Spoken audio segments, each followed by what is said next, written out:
అభివృద్ధి విషయం పక్కన పెడితే అసలు ఆరోగ్యంగా బతకడానికి కూడా ఇక్కడ ఫెసిలిటీస్ లేవు. ప్రపంచంలో ఎయిడ్స్ అనేది ఎంత భయంకరమైన వ్యాధో మా ప్రాంతంలో ఈ కిడ్నీ అన్నది ఇంచుమించుగా అంత భయంకరమైన వ్యాధితో సమానంగా ఉంది. తయారు చేసి ఏం లేదు మరి ఊరు కదా, పలానా రోజు రమ్మంటే వెళ్ళడానికి ఆ పేషెంట్తో ఇంకో మనిషి ఉండాలి.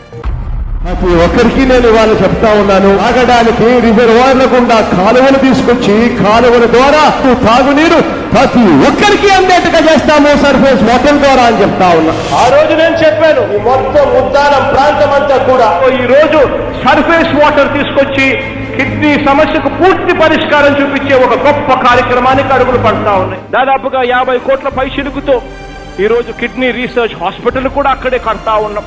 కిడ్నీ పేషెంట్ల కోసం మానవతా దృక్పథంతో ఆలోచన చేసి వాళ్లకు కూడా 10,000 రూపాయలు డయాలసిస్ చికిత్స కోసం వాళ్లకు కూడా పెన్షన్ రూపకంలో ఇచ్చే ఒక గొప్ప మార్పు కూడా తీసుకొని రావడం జరిగింది. ప్రతి అడుగులోనూ కూడా ఏం చేస్తే దీనికి పర్మనెంట్ సొల్యూషన్ వస్తుంది, ఏం చేస్తే దీంట్లో పర్మనెంట్గా మార్పు వస్తుంది అని చెప్పి ఆలోచన చేసి అడుగులు వేస్తా ఉన్న ప్రభుత్వం మీ అన్నది, మీ తమ్ముడిది, మీ బిడ్డది అని చెప్పి సందర్భంగా సగర్వంగా తెలియజేస్తా ఉన్నా.